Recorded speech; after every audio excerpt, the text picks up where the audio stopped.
మొట్టమొదటి factory outlet మన Mukunda jewellers లో అన్ని జ్యువెలరీలపై ఉన్న VA కేవలం 2 నుండి 12% మాత్రమే. No making charges. విచ్చేయండి ముకుంద జ్యువెలర్స్. గణేష్, ఇంకొకటి, ఇప్పుడు రజనీకాంత్ కలిసారు ఇవాళ స్టాలిన్ ని. అంటే డిఎంకేని మామూలుగా ఆయన ఓడిపోయిన తర్వాత స్వయంగా ఆయన కూడా అక్కడ ఓటమి పాలయ్యారు స్టాలిన్ కాబట్టి రజనీకాంత్ వెళ్ళి స్టాలిన్ని కలిశారు. సో ఇది ఎటువంటి పరిణామం? నార్మల్ పరిణామమైనా సరే, ఇది విజయ్ ప్రమాణ స్వీకారానికి ప్రభుత్వానికి సంబంధం లేకపోయినా కూడా సో తమిళ రాజకీయాల్లో జరిగినటువంటి ఒక చిన్న డెవలప్మెంట్ మీన్స్ అది ఒక మర్యాదపూర్వక భేటీనా, లేకపోతే భవిష్యత్తులో డిఎంకేతో ఏమైనా రజనీకాంత్ ట్రావెల్ చేసే అవకాశం ఉంటుందా? బయట నుంచో ప్రత్యక్షంగానో పరోక్షంగానో ఇవన్నీ కూడా జరుగుతున్నాయి. గణేష్, అంటే రజనీకాంత్ని మనం అత్యంత అదృష్టవంతుడని దురదృష్టవంతుడని చెప్పాలి. ఎందుకంటే తమిళనాటలోన ఆయనకున్నంత ఫాలోయింగ్ ఎక్కడ మనకు కనిపించదు. ఎందుకంటే ఆయన తలైవగా ఆయన చూస్తున్న తీరు కావచ్చు, ఆయన్ని చాలా వరకు ఒక పెద్ద ఇదిగా చూస్తారు వాళ్ళు. ఎందుకంటే ఆయన సినిమా విడుదల దగ్గర నుంచి కావచ్చు, మిగతా చోట్ల నుంచి కావచ్చు, అనేక అంశాలు మనకు కనిపిస్తుంటాయి. అలాంటిది ఆయన పార్టీ పెట్టడానికి ఎంత సన్నాహాలు చేశారంటే నిజంగానే ఊగిపోయింది అక్కడ. ఎందుకు తమిళనాట అంతానే ఏం కాబోతుంది? జయలలిత బతికున్నప్పటి దగ్గర నుంచి కూడా ఒక చర్చ జరుగుతూనే ఉంది. ఆయన రాజకీయాల్లోకి వస్తారని రాజకీయ పార్టీకి సంబంధించిన అనేక సన్నాహాలు చేశారు. ఇవన్నీ చేశారు. ఆయన చేసిన తర్వాత చివరి దశ వరకు వచ్చిన తర్వాత ఆయన పార్టీ పెట్టకుండా ఆగిపోయిన పరిస్థితి కనిపిస్తుంది. దీనికి అనేక కారణాలు చెప్పారు. ఆయన వేదాంతం ధోరణి కావచ్చు, లేకపోతే ఆయన ఈ రాజకీయాల్లో నేను ఎమడగలను అనుకోవచ్చు, లేదంటే ఆయన మనస్తత్వం ప్రకారం ఈ రాజకీయాల్లో ఉండడం వల్ల కొనుగోళ్లు అమ్మకాలు ఇటువంటి అనేక క్రైసిస్ పడాలి కాబట్టి ఆయన దానికి దూరంగా ఉండొచ్చు. కానీ ఇప్పుడు ఆసక్తికరమైన పరిణామం మనం చూస్తున్న దాంట్లో ఇప్పటికే లేటెస్ట్గా వచ్చిన డెవలప్మెంట్స్లోన రజనీకాంత్ స్టాలిన్ని కలిసేందుకు వెళ్ళారనేది ఆయనే ట్వీట్ చేశాడు. ఆయన కలిశాడు వెళ్ళి. అంటే తమిళ పాలిటిక్స్లోనే ఒక ఆసక్తికరమైన చర్చ ఇది. ఎందుకంటే రాజకీయాలకు దూరంగా ఉన్నాడు ఆయన. రాజకీయ పార్టీ పెట్టాలా వద్దా అనుకుని అంత చర్చలు ఏళ్ల తరబడి చేసిన తర్వాత ఆయన పెట్టకుండానే రాజకీయ పార్టీ గుమ్మంద వరకు వచ్చి ఆగిపోయిన లీడర్ ఎవరైనా ఉన్నారైతే రజనీకాంత్ రే చెప్పాలి. ఎందుకంటే చాలా మంది ఆయన రాజకీయ పార్టీ పెట్టాలని కూడా ఉన్నారు. గణేష్, విజయ్ అంత అనూహ్య విజయాన్ని సాధించారు. సో కలవాల్సిన సందర్భం ఉంటే ఇప్పుడు ఖచ్చితంగా విజయ్ని వెళ్ళి కలవాలి. ఎంత పెద్ద సూపర్ స్టార్ అని ఇప్పుడు ఆయన ముఖ్యమంత్రి కాబట్టి విజయ్ని వెళ్ళి కలవాలి. గెలిచినప్పుడు సందర్భంలో వెళ్ళాలి, అభినందించాలి. అదే సినిమా రంగం నుంచి వచ్చినటువంటి యాక్టర్ అయిన కాబట్టి విజయ్ని కలవకుండా స్టాలిన్ కలిశారు ఎందుకు అనేటువంటి క్వశ్చన్ రేజ్ అవుతుంది ఇక్కడ. సో అంటే స్టాలిన్ది మనం చాలా విచిత్రమైన పరిస్థితి చెప్పుకోవాలి. ఎందుకంటే స్టాలిన్ పార్టీకి సంబంధించి, డిఎంకే పార్టీకి సంబంధించి, ద్రవిడ మున్నేట్ర కజగంకి సంబంధించి పార్టీకి నిజంగా ఓటమి అంటే పార్టీ అనేది గెలుపు ఓటమిని మనం ఎప్పుడు కూడా తమిళనాడులోన ఒక డిఎంకే వచ్చినప్పుడు అన్నాడీఎంకే వచ్చింది, అన్నాడీఎంకే వచ్చినప్పుడు డిఎంకే ఓడిపోయింది, ఇలాగ అనేక పరిస్థితులు కాదు. కానీ ఆయన ఇప్పుడు ఓటమి అంటే ఆయన ఊహించని పరిణామం నిజంగానే ఎవరు కోరుకోలేంది. ఎందుకంటే కొళత్తూరులో స్టాలిన్ ఓడిపోవడం అనేది నిజంగా డైజెస్ట్ చేసుకోలేంది ఆ పార్టీలో ఆయన కూడా. ఎందుకంటే అందుకే ఇమీడియట్లీగా ఆయన రాజీనామా సమర్పించారు. ఎందుకంటే వాళ్ళకి కంచుకోట లాంటి ప్రాంతాల్లో రెండే చెప్పాలి. ఒకటి చపాకు సంబంధించిన తిరుపల్లికేని ఒకటైతే, మరోవైపు కొళత్తూరుని మనం రెండు చెప్పుకోవాలి. ఎందుకంటే వాళ్ళకి కంచుకోట లాంటి 2 నియోజకవర్గాలు. ఎందుకంటే వాళ్ళ నాన్న కరుణానిధి కావచ్చు, ఇప్పుడు తన కొడుకును పోటీ చేయించిన ఉదయనిధి దయాకర్కి సంబంధించిన నియోజకవర్గంగా ఉన్న చపాక్ కావచ్చు, ఈ 2 కూడా కీలకమైన నియోజకవర్గాలు. ఎక్కడైనా రాజకీయ పార్టీలోన వాళ్ళు పార్టీ ఓడిపోవచ్చు, లేకపోతే అధికారం కోల్పోవచ్చు. కానీ స్టాలిన్ లాంటి వ్యక్తి అంటే ఈ మధ్య కాలంలో జరిగిన మోదీతో జరిగిన ఏదైతే ఒక సంఘర్షణ ఉందో కేంద్రంలోన డీలిమిటేషన్ని, మహిళా బిల్ని కలిపి ఆయన చేసిన దాంట్లో స్టాలిన్ చేసిన వ్యాఖ్యలు మనం కీలకంగా భావించాలి. ఎంత సవాల్ చేశాడంటే ఆయన 200లకు పైగా స్థానాలు నేను ఖచ్చితంగా గెలుచుకోబోతున్నాను. ఎందుకంటే మీరు మహిళలకు ద్రోహం చేసి ఒక డీలిమిటేషన్ కలిపి దాన్ని పెట్టారు కాబట్టి ఎక్కడ మీరే కావాలని మహిళలకు ద్రోహం చేశారు. కేంద్రం మోచేతి నీళ్లు తాగుతూ ప్రాంతీయ పార్టీలుగా దక్షిణాదిలో ఉండాల్సిన అవసరం లేదని పెద్ద సవాల్గా మాట్లాడారు ఆయన. అందుకే 234 స్థానాల్లో 200 స్థానాలు డిఎంకే గెలుచుకోబోతుంది, అధికారాన్ని చేపట్టబోతున్నామని సవాల్ చేసిన వ్యక్తి. అలాంటి వ్యక్తి ఇప్పుడు ఆయన నియోజకవర్గంలో, అంటే ఆయనకి కంచుకోటలా ఉండే నియోజకవర్గం, వాళ్ళ తండ్రి పోటీ చేసి అత్యధిక మెజారిటీతో గెలిచిన నియోజకవర్గం, ఆయన కూడా గతంలో పోటీ చేసి గెలిచిన నియోజకవర్గం, 7 సార్లు ఎమ్మెల్యేగా ఉన్న ఆయన ఇప్పుడు నిజంగానే కొళత్తూరులో ఓడిపోవడం అంటే చిన్న విషయం కాదు. నిజంగానే అలాంటి సందర్భంలోన చాలామంది పరామర్శ చేస్తారు. ఇప్పుడు విజయ్ కూడా ఆయన పరామర్శించినట్టుగా వార్తలు కనిపిస్తున్నాయి.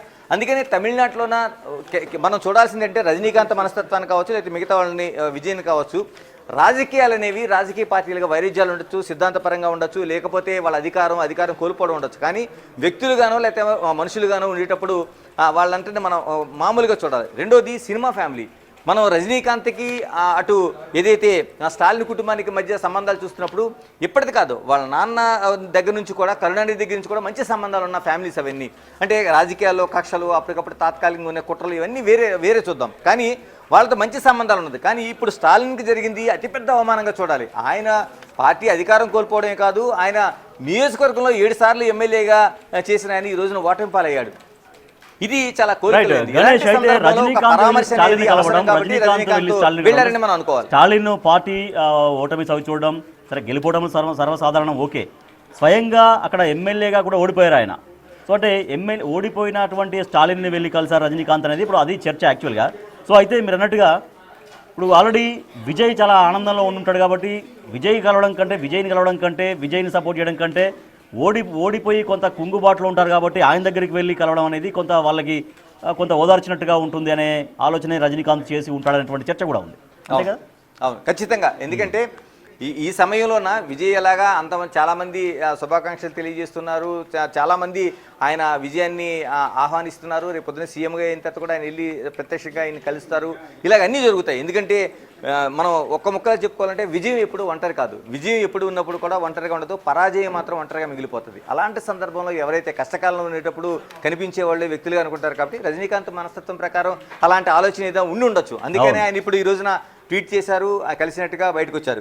ఇందులో పెద్ద ట్విస్ట్ ఏమనుకోవాలంటే కమల్ హాసన్ అనే ఆయన పార్టీ పెట్టాడు. ఆయన కూడా సూపర్ స్టార్గా ఉన్నాడు, అక్కడ పార్టీ పెట్టాడు. మరోవైపు డిఎంకే నుంచి రాజ్యసభకు వెళ్ళిన వ్యక్తి ఆయన. అలాంటిది ఇప్పటివరకు విజయ్ని పట్టించుకున్న కమల్ హాసన్ చాలా వరకు ఇప్పుడు ఈ రాజకీయాల్లో ఏమవుతాడు, నిజంగానే ఈయన పరామర్శించాడా, ఓదార్పు చేస్తాడా లేదనేది కూడా ఒక ఆసక్తికరమైన కనిపిస్తోంది. కమల్ హాసన్ కంటే ముందుగా రజనీకాంత్ వెళ్ళడం అనేది కూడా ఒక చర్చకి దారితీస్తుంది.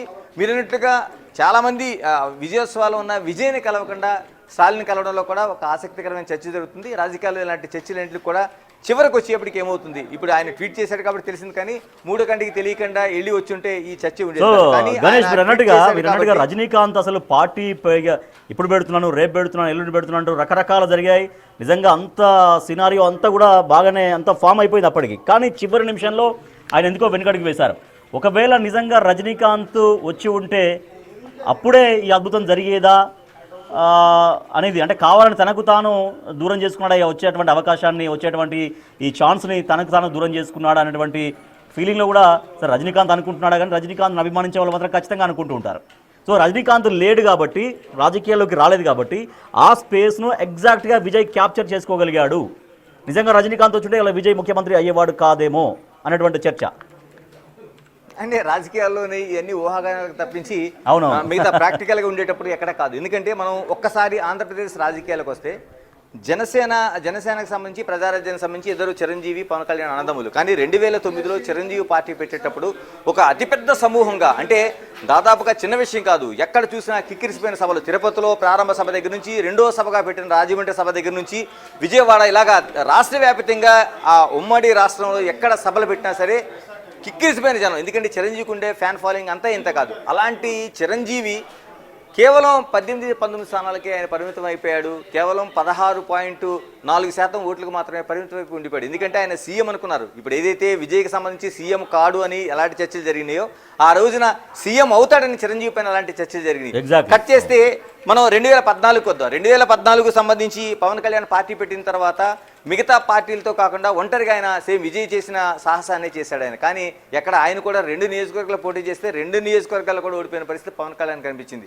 అలాగని నిరుత్సాహపడకుండా ఆయన చేసింది 2019లో పోటీ చేశాడు. 25 సీట్లు వస్తే మళ్ళీ దాన్ని త్యాగం చేసి 21 సీట్లకు పరిమితమయ్యాడు. అనేక విమర్శలు ఎదుర్కొన్నాడు. కానీ 6.2%తో ఆయన దాదాపు 21 ఎమ్మెల్యేలు వస్తే 21 ఎమ్మెల్యే స్థానాలు గెలుచుకున్నాడు. 100% ఎక్యురేట్గా ఆయన దాన్ని రిజల్ట్ సాధించాడు. ఇప్పుడు మహాకూటమితో కలిపి తెలుగుదేశం మరియు బీజేపీతో కలిపి ప్రయాణం సాగిస్తున్నాడు. ఉప ముఖ్యమంత్రిగా ఉన్నాడు. ఇవి ఒకటి మనం మాట్లాడుకోవాల్సింది 2009లో ఏదైతే అక్కడ ఆ ఫెయిల్యూర్ ఉందో, 2019కి సంబంధించిన సక్సెస్ని చూడాలి. రాజకీయాల్లో దీనికి ఈ రెండింటినీ బేరీజ్ వేసుకోవడానికి ధైర్యం కావాలి. అలాంటి ధైర్యం ఉన్న వాళ్ళు మాత్రమే రాజకీయాల్లో ముందుకెళ్తారు.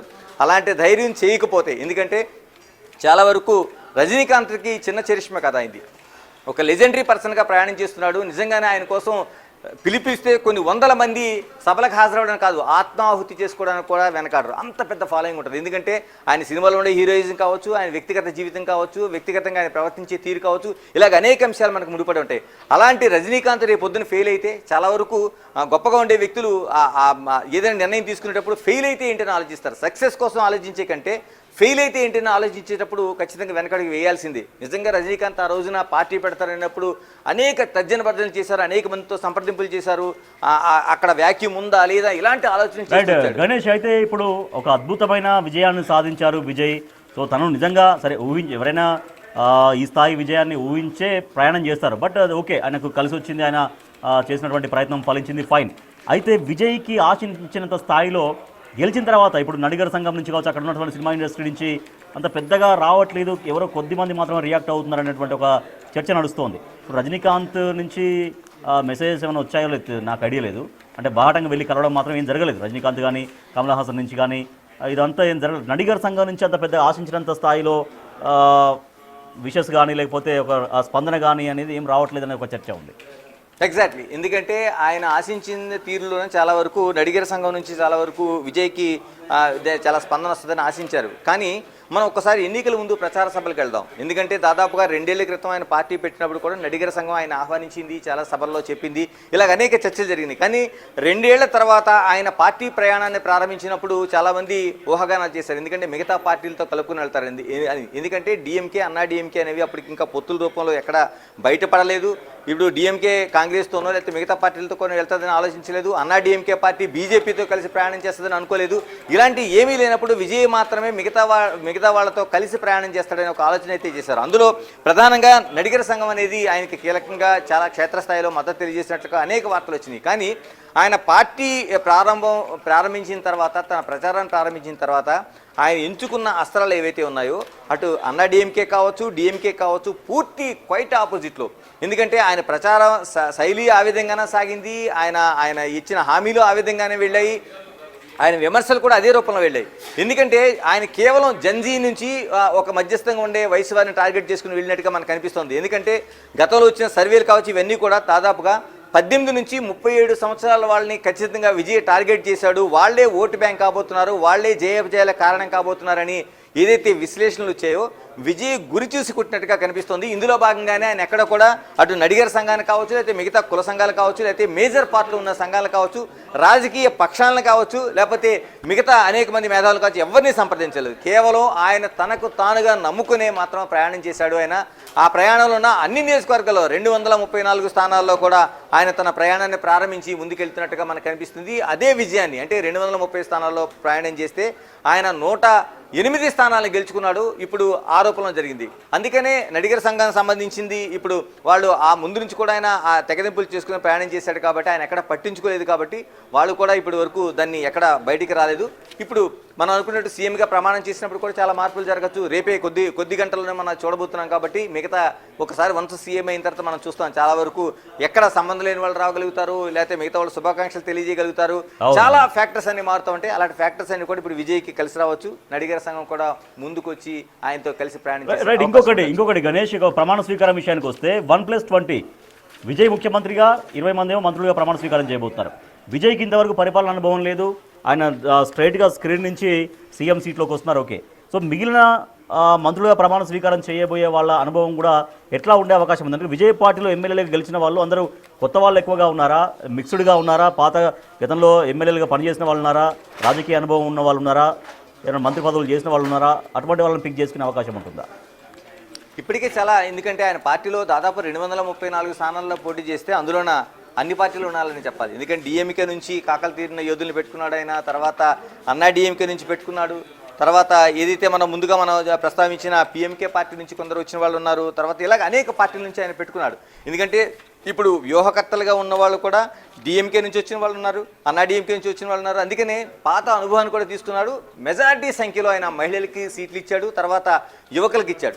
అందుకని ఆ పరిణితి అనేది చాలా వరకు రాజకీయాలు ఇప్పుడు కొత్తగా నేర్పించాల్సిన అవసరం లేదు. ఎందుకంటే ప్రజల జీవితం కావచ్చు చాలా వరకు రాజకీయాలతోనే కలిసి ప్రయాణం చేస్తుంది. అంటే తమిళనాడులోన రెండు ప్రయాణం చేస్తాయి, సినిమా జీవితం రాజకీయ జీవితం రెండు కలిసి ప్రయాణం చేస్తాయి. చాలా వరకు దేశవ్యాప్తంగా రాజకీయ చైతన్యం పెరిగింది. ప్రతి ఒక్కరు కూడా చిన్న 18 ఏళ్ళు ఓటు వేసిన వాళ్ళ దగ్గర నుంచి అక్కడ చివరి ఓటు వేసే కురుగుదుల వరకు ఈరోజు రాజకీయాల పట్ల పూర్తి అవగాహనతో కనిపిస్తున్నాడు. అందుకనే ఎగ్జిట్ పోల్స్ ఎప్పుడు ఫెయిల్ అవుతూ వస్తున్నాయి, చాలా వరకు ఎగ్జాక్ట్ పోల్స్ కాలేకపోతున్నాయి. ఎందుకంటే చాలా గుమ్మనంగా ఉంటున్నాడు వాటరు. తను ఏం చేయాలో తను నిర్దిష్టంగా అనుకుంటున్నాడు. ఆ నిర్దిష్టంగా ఉన్నదాన్ని మాత్రమే వెళ్ళి ఆ ఓటుని గుద్దగలుగుతున్నాడు. అందుకని ఖచ్చితంగా ఎక్కడ కూడా అంత మేధోతనం కనిపిస్తుంది, అంత గుమ్మతనం కనిపిస్తుంది.